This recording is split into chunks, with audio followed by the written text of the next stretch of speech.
It's your boy KP. How y'all doing? We talking NBA Game Two playoff adjustments. Um, Game One with Detroit, New York. I don't know how many of y'all watched that game, but the game with Detroit, New York. Detroit was handling New York in New York. They were up by 8 going into the fourth quarter, and New York went on a 21 nothing run to take control of the game and essentially beat Detroit and take back their home court advantage. So, looking at the game, I actually watched this game. I didn't think it was going to be interesting, but I think this is going to end up being one of the more entertaining games in the first round. This is going to be an entertaining series. So, when looking at it, um, yeah, I thought that Detroit was handling them. You look in the first half, they played most of the first half without Jalen Duren because he was in foul trouble. He picked up early fouls and he was forced to sit. They did play. They played Isaiah Stewart, um, and they were giving up size because the Knicks in the second quarter they went with Karl Anthony Towns and they went with Mitchell Robinson, um, and so you saw that what Mitchell does. Mitchell gives him rim protection where it becomes hard to score around the basket for the Detroit Pistons. But looking at this game, most people are going to see that New York did what they were supposed to. They won by 9 points. It was a home game, all those things. But ultimately, I think the Knicks are in trouble. Like, if you look, like Jalen Brunson was 12 for 27 from the field. Um, He did the same thing last year with Philadelphia. He started the first two games where he struggled from the field. Detroit defends well. They, you know, they Asar Thompson is man, he's a hell of a defender. Both of the Thompson twins are really good defenders. But so you look at Jalen Brunson, I think the best player in this series is OG Anunoby. He's the best player, and even him, he shot 44% from the field. He was 8 for 18. He had 23 points, 7 rebounds, 5 steals, 2 blocks. Hey, how you doing? Um, but he's the best player because he was the two-way player. He was the one that slowed down Cade Cunningham. Cade Cunningham finished with 21 points. He was 8 for 21 from the field. Um, but he struggled. Like to me, that was the difference. He did have 12 assists to go with his 21 points, but it wasn't easy. Like he was working. How y'all doing? How y'all doing? Just talking NBA playoffs and game two adjustments. So looking at this for Detroit to have a chance to, even the series, they're gonna have to put Cade in more pick and roll situations where he ends up with Michael Bridges guarding him. So that's what I think the secret was. When he got another defender, Michael or someone smaller that wasn't as strong, the Cade could kind of have his way and could make baskets. But he struggled with OG Anunoby. So you got to get Cade Cunningham going. Um, Malik Beasley, I thought he did a good job shooting the three. He shot the three at a high clip. He was 50% from three, 6 for 12. Only 7 for 16 from the field, but I thought Malik Beasley played well. I thought that Tim Hardaway Jr. played well. Malik Beasley had 20 points. Tim Hardaway Jr. had 19 points. So I thought that they were well. I thought that Dennis Schroeder, um, in I believe it was the third and early fourth quarter, gave them a nice lift. Because I know he started with 1 point, he finished with 8 points, but he had a moment to where he kind of helped take control of the game. So it wasn't that they were Detroit didn't. fully stink. They just had a breakdown in the fourth quarter. One guy I was disappointed within was I was a little disappointed in Tobias Harris in his second half, uh, in the way he played in the second half. In the first half, he was lights out. I believe he had 19 points in the first half, but he only finished with 25. And I mean, someone look at the stat sheet and say, okay, well, he was 8 for 13 from the field. He shot 62%, and he shot 80% from three when he was 4 for 5, and 5 for 5 from the free throw line. But the problem is he didn't give you much in the second half. Like, so at that point, is that on the player? Is that on the coach? Because it wasn't like he shot bad. He just wasn't shooting. He wasn't getting the touches. Was he defended that good? Like, part of the reason that Tobias Harris was able to go off and the other guys were able to go off is because Cunningham wasn't going off. But that's neither here nor there. Um, looking at the Knicks team, Josh Hart. Josh Hart struggled in the first half. He ended up finishing with a very, very solid stat line. I'm not even gonna say solid. I'm gonna say excellent. 13.7 rebounds, 6 assists. Like and he had a block shot. That's getting it done, man. Like that's getting it done. Karl Anthony Towns finished with 23 points, 11 rebounds, 5 assists, 4 steals, 2 blocks. Hell of a game, and he shot 71% from the field. Like Michael struggled. Michael Bridges, I mean, he only took 9 shots. He was 4 for 9, um, with 8 points, 2 rebounds, 2 assists. So I thought Michael actually struggled. The one guy, the unsung hero that gave them a boost for the New York Knicks was Cam Payne. Cam Payne was 5 for 7 with 14 points in 14 minutes.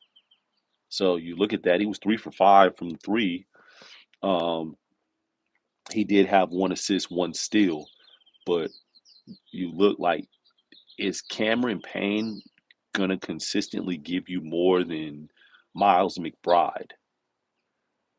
I don't think so. Like Miles McBride, I remember last year saying Miles McBride was a bucket, and like in game one, he did much of nothing. He was 0 for 3 from the field. He did have 4 assists, but he didn't score any points. Um, and looking at their plus minus, Cam Payne had the highest plus minus for anybody on the team. Hold on 1 second.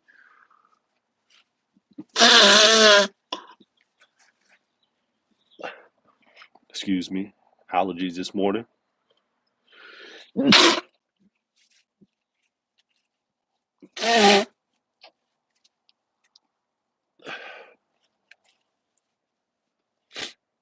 That was what I was waiting on. Sorry. Um, but Cam Payne had the highest plus minus of anyone on the team. He had a plus minus of 23. Scotty boy, you said, man, NBA round one has been a joke so far. Why has it been a joke to you? Talk to me. What's been a joke?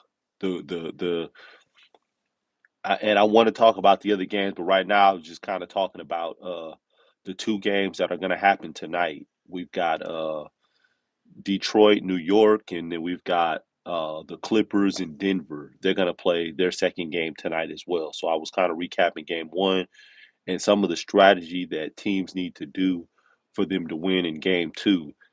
I don't want to go too much into it because uh, you know, all three of us, two peas in a bong, we're going to be on tonight live talking about NBA playoffs as well.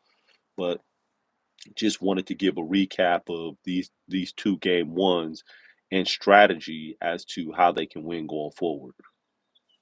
So, yeah, some of the games have been a joke though. To kind of expound on what you said, I do agree with you. Yeah, you said Grizzlies getting blown out by 50 plus, players not performing at all, like Jalen Green. Um, yeah, I I agree. I agree with you. Um, the Grizzlies losing by 50 was like that was awful. Um, you know, I don't like to blast players. I believe in, supporting players and empowering players. I will say that I was disappointed in some of the body language early on by some of the players. The body language, like from the Grizzlies, they packed it up in the second quarter. It was you could see in their body that it was only going downhill from there. But yeah, getting back to it, getting back to this Detroit New York game because man, this is a sleeper series, man. This is a real sleeper series. But you look and Detroit nearly had four guys that scored 20 plus points. They had three, and then they had one guy, Tim Hardaway Jr., with 19. Like, um, yeah, I feel like Detroit, man, Detroit's got a puncher's chance, man.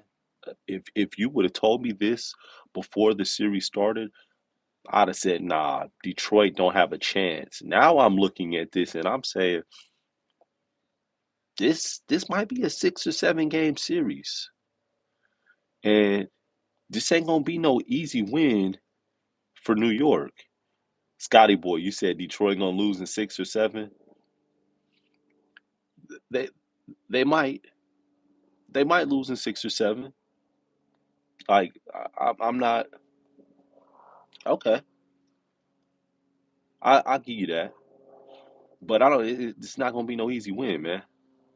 And JB Bickerstaff, like I saw that he's a finalist for Coach of the Year. I think all those coaches, you can make an argument for all of them. Again, I'm not gonna go into that too much because I know that we're gonna debate and discuss that tonight. This was more so about adjustments for game two and who do you think is gonna win game two? I guess that's more so what I should be asking. Detroit, New York, who wins game two? What do you guys think? If you tapped in, if you got an opinion, go on, weigh in on your opinion. Um, and for those of you that are watching, I want you to like, share, subscribe, and comment. I want you to do the 3 plus 1. Like, subscribe, share, and comment. Absolutely. Uh, but yeah, looking at so I'm kind of still examining this Detroit New York series. I'm gonna move past that, and I'm gonna move to the other game. The other game that comes on tonight. There's another game too, and that is the Clippers versus the Denver Nuggets. The Clippers versus the Denver Nuggets. Now, this game one was squandered by the Clippers. Oh wait, Scotty, you just said something. I hope Pistons win game two, but I think the refs will get involved and screw the Pistons over. They had game one until the end. You know, I actually felt like the refs let New York get really, really physical and to borderline hacking in the fourth quarter. That was what I felt. And, maybe I'm alone on that, but that was kind of my thought, my sentiment. Like, man, they just gonna let New York beat these dudes up and bully them. And like, okay. But what I liked about Detroit, man, Detroit got some attitude. They got some fight in them. And the one thing that they say about JB Bickerstaff, like Cade Cunningham, when asked about JB Bickerstaff, he was like, man, my coach is a dog. So, they've adapted the mentality of their coach, which I like. Like, I saw a situation, Ronald Holland. Ronald Holland's a rookie, and Ronald Holland is young. He's like a young rookie. He's 19. He doesn't turn 20 until the 4th of July. Ronald Holland wasn't backing down. Like, I saw him talking mess, and I was like, oh. Okay, Ronald, I see you. I see you, Rook. Like, yeah, this dude's only 19 years old. Um, Scotty Boy said the Knicks are the bigger market team, so the league won't let them lose in the first round, is my opinion. Okay, I understand the politics, and I hate that politics are involved in sports. We can't escape politics. They're everywhere, and they are involved in sports, whether people like to believe it or not. Um, but yeah, I would want to say that if the in a situation where the game is called evenly, the way that the Detroit Pistons are playing, I would say that this is a pretty even series if we go in a situation to where the game is called evenly, just the way that they match up. So yeah, but moving on to I'm gonna move on, Scotty boy. I'm gonna talk about the Clippers and the Denver Nuggets. Clippers, Denver Nuggets. Did anyone see Game One of the Clippers, Denver Nuggets? Anyone? That Clippers, Denver Nuggets, man. Ah, man, the Clippers let that one get away, man. Got clipped at the end. Um, I think that I thought that James Harden is a savant. He's a savant, man. That dude is man, very, very smart, very, very savvy. I thought he played a hell of a game. He did make some mistakes down the stretch, like the turnover that Russell Westbrook caused at the end of regulation when they had a chance to, win the game before overtime. That was big. Um, but yeah, I thought that Chris Dunn Denver adjusted better in the second half with Chris Dunn when he was flashing baseline and Zubac was catching him on the baseline for the reverse layup. They did do a better job of defending that in the second half, but um, I thought that some of it was the pass from Zubac was just coming late. I thought that Chris Dunn like fumbled a couple of the passes or bobbled a couple of the passes. Excuse me, but that baseline play, that's a hell of a play because when Zubac catches it, you have to account for him and that floater, like his float game, his hook shot, his finishing around the rim. That's man, that's top tier. But Chris Dunn, man, I'm glad to see that Chris Dunn is finding a home. You know, people were high on Chris Dunn when he was coming out of college. I remember when he played with the Chicago Bulls, and everybody was talking about how mature his body was, and all these things. A lot of raving comments about him, and he hadn't panned out, you know, to this point. I think he found himself out of the league and was kind of a journeyman, but now he's found a home with the Clippers, and he's in the starting lineup. He gave them 10 points. So that was solid. He shot 50% from the field, shot 40% from three, had three rebounds, an assist, a steal, and a block. So, yeah, Chris Dunn, he had a solid performance. He started out early, though. He got most of his points early. As I said, running the baseline and just cutting and, being an outlet for Zubac to get the ball to. uh, down around when Zubac was in the block and seeing the double team, something like that. But yeah, I think Kawhi's got to get more shots. 15 shots isn't enough. 9 for 15, 60% from the field, 22 points, 6 rebounds, 2 assists, uh, 3 steals. He did have 7 turnovers. So Kawhi's got to get those turnovers now. Like that part of it was bad. I think Norman Powell. I thought Norman Powell was cool. I think that perhaps he needed a few more shots as well, and maybe that's what it was. The Clippers just they didn't run enough. They didn't get enough possessions. I know that the game slows down in the playoffs, um, as opposed to the regular season, and you're more so. It's not necessarily what you do out of your initial set because at that point the teams are going to know your initial set. So it's the role players and it's what they're able to do and how they're able to create um, when stuff is hitting the fan and everybody understands the game plan and your strategy. So yeah, I just think Norm took 12 shots. He's got to get a few more shots. I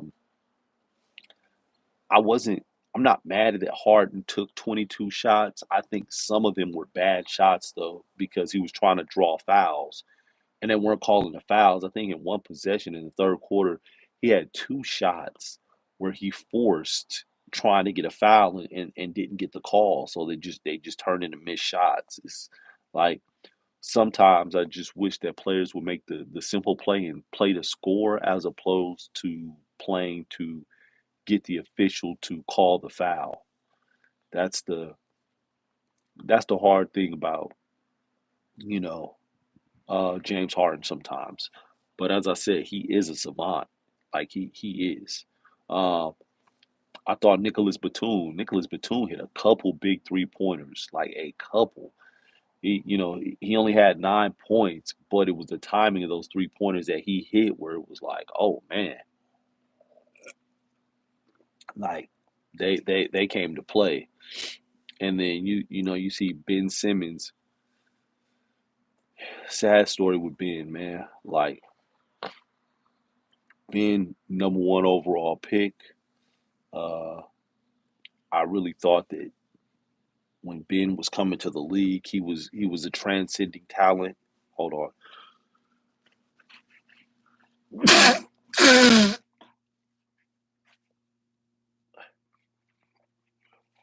I,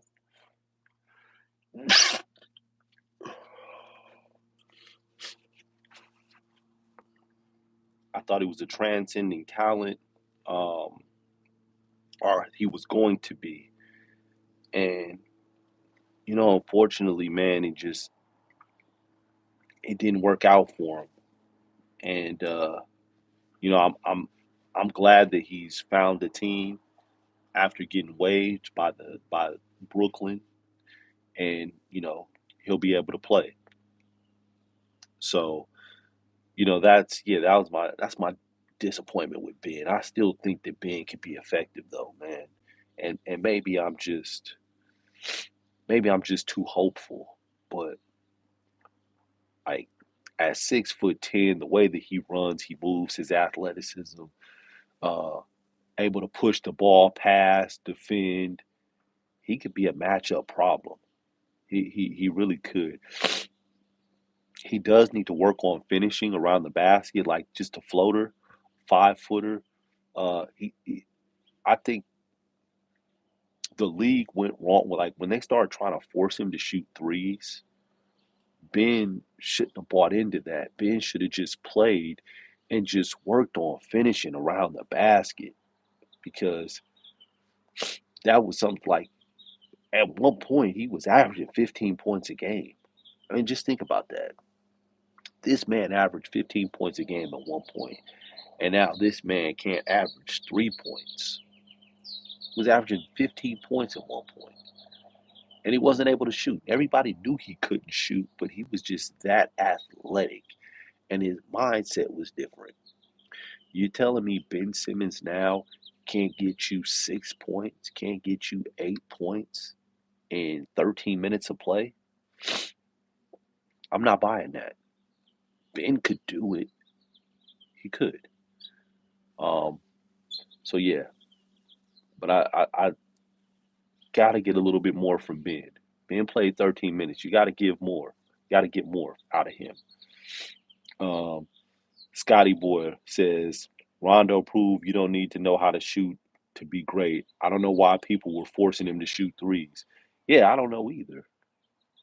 I don't know either. Like I think that was the beginning of the end for Ben Simmons when he started to believe I got to be a 3 point shooter and I got to be a 3 point threat to be effective in the league.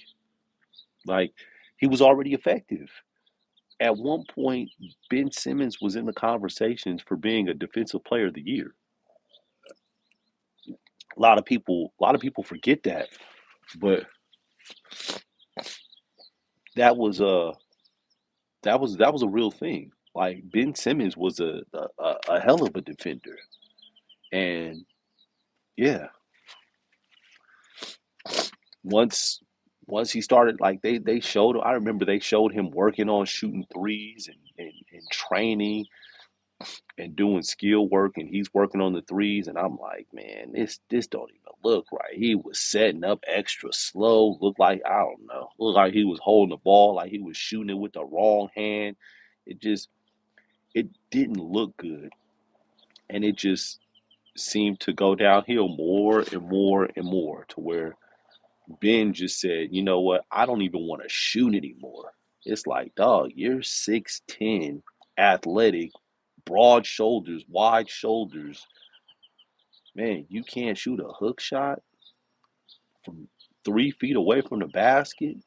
Come on, man. Like, Ben, you better than that. But looking at Denver, right? Here's the interesting thing to me about Denver. So, Mike Malone, they say Mike Malone, one of the reasons Mike Malone got fired is because of the way that he treated Russell Westbrook. They said that he gave Russell Westbrook preferential treatment and that he was playing Russell Westbrook too much, and that the general manager, Calvin Booth, wanted him to play Jalen Pickett, Peyton Watson, and play some of the younger guys to continue developing the guys that they drafted. Okay. I see both sides, right? You want to play the guys that you drafted, you want to develop those guys. Okay, I see that. But I also see it's Russell Westbrook, man.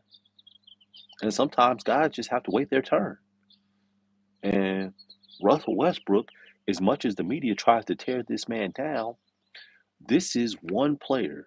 If it's one player in the NBA that plays hard every single night, it is Russell Westbrook. Every single time he touches the floor, he is going to play hard. Now, this doesn't always translate into smart, but hard, yes. And will he give your team a chance to win? Absolutely. And he's like the Ben Simmons should talk to a guy like Russell Westbrook. If he could talk to a guy like Russell Westbrook, just from a mental standpoint, maybe that resurrects Ben's career. Because Russell Westbrook is like the disrespect was real. When he came to the LA Lakers in his hometown from LA, they had the nerve to call him West Brick. That was the most disrespectful stuff. Like that was beyond disrespectful. And it was the Laker legends that were calling him this. Like I believe it was Derek Fisher and James Worthy and some of these other guys, like having the nerve to call him West Brick. Like that's blatant disrespect. Like, nah. And that started in LA. So uh, you know, they really tried to tear him down in his hometown.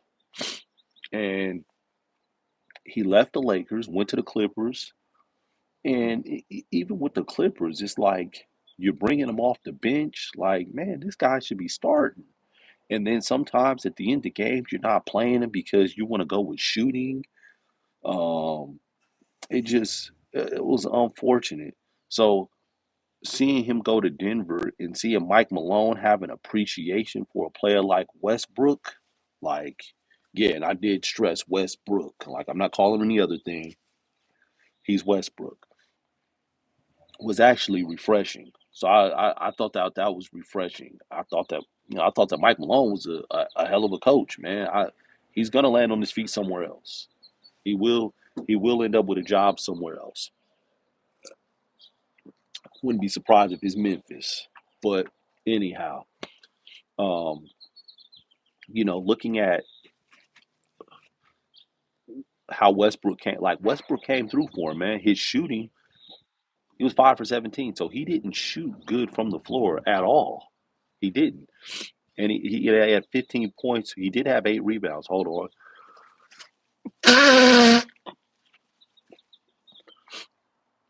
y'all have to excuse me. It's spring. It's allergy season, so my allergies are kind of acting up. So excuse me. That's why I'm sneezing. Got the runny nose. I don't want my nose being snotty on camera, so I got my tissue. Um, but getting back to it, Westbrook did have 15 points. He had 8 rebounds, 4 offensive rebounds, 3 assists, and 2 steals. He only had 1 turnover. So a lot of the shots that Westbrook was missing, he was missing shots going to the basket where I don't know if he was trying to play for the foul or what. But yeah, uh, so yeah, I mean, and you look at it, it's funny because Adelman, Rick Adelman's son, um, who is the interim coach for the Denver Nuggets, Adelman played Westbrook over Michael Porter Jr. Like Michael Porter Jr. did start the game.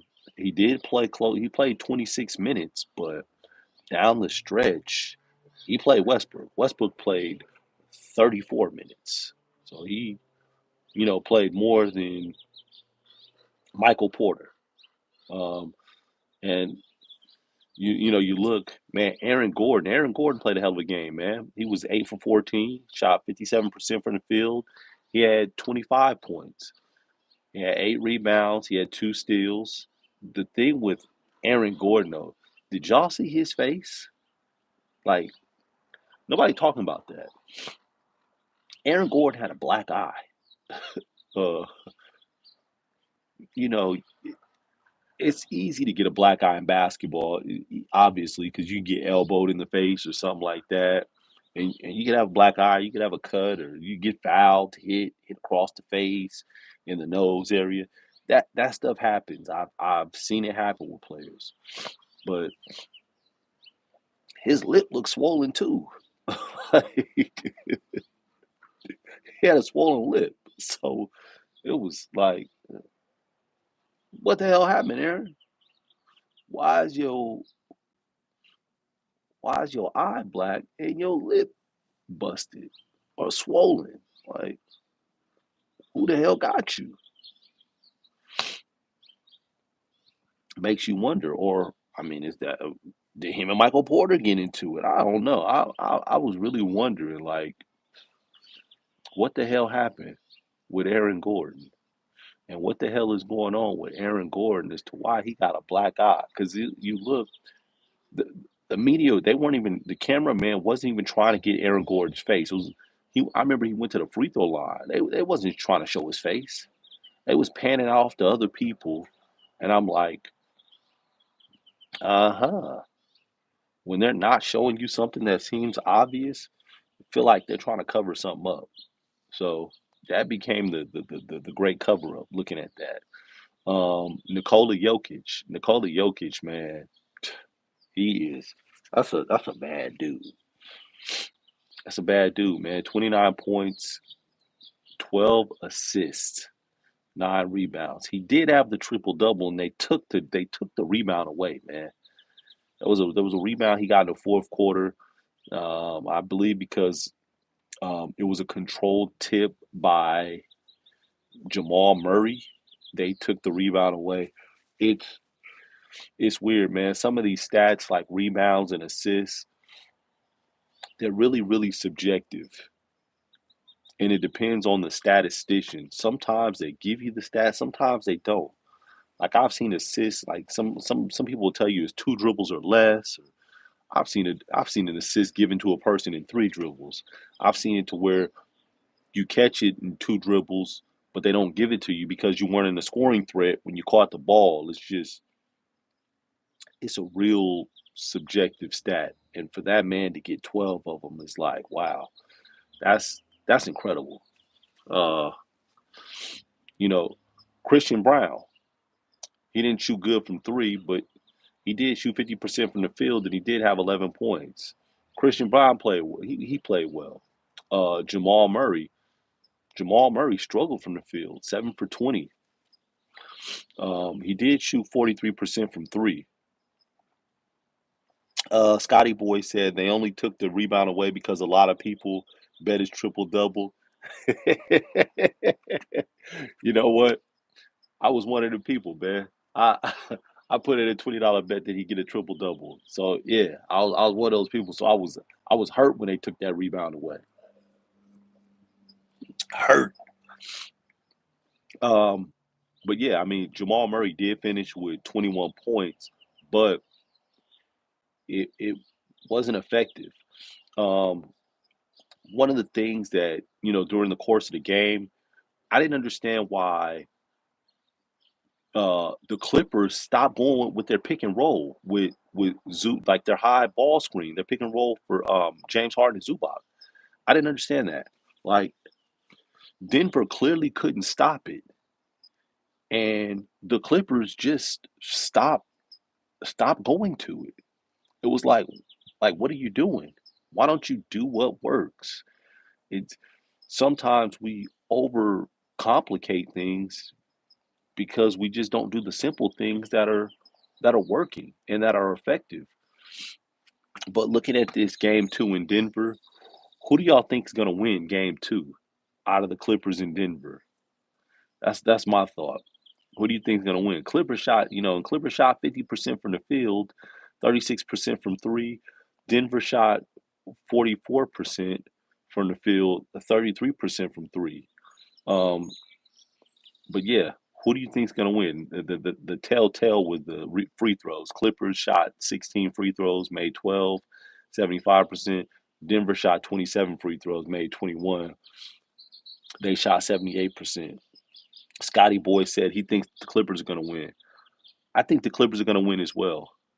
I think the Clippers, looking at this team from top to bottom, and I was a fan of Denver's front court.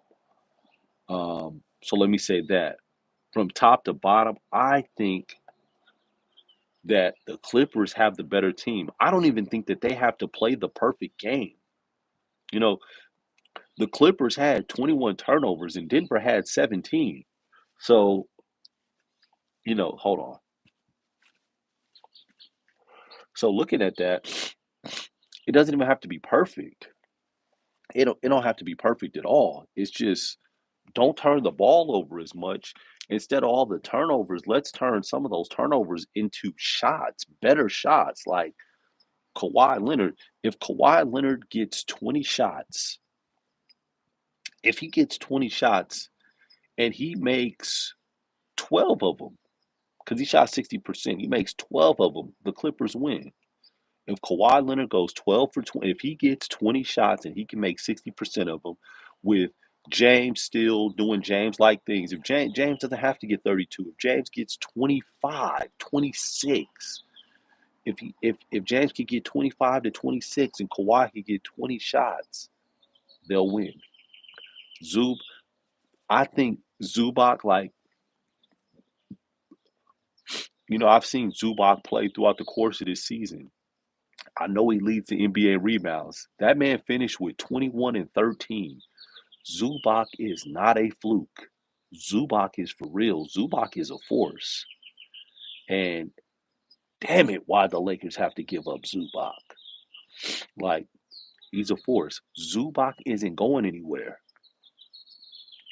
Like, yeah, like Zubac and Kawhi.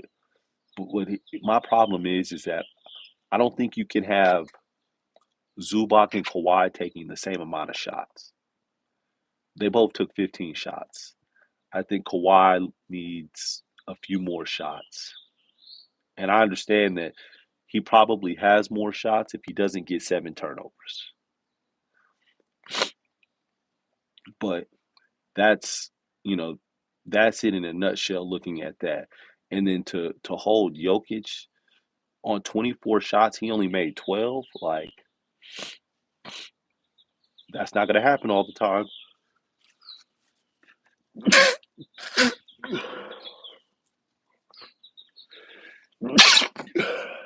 Excuse me.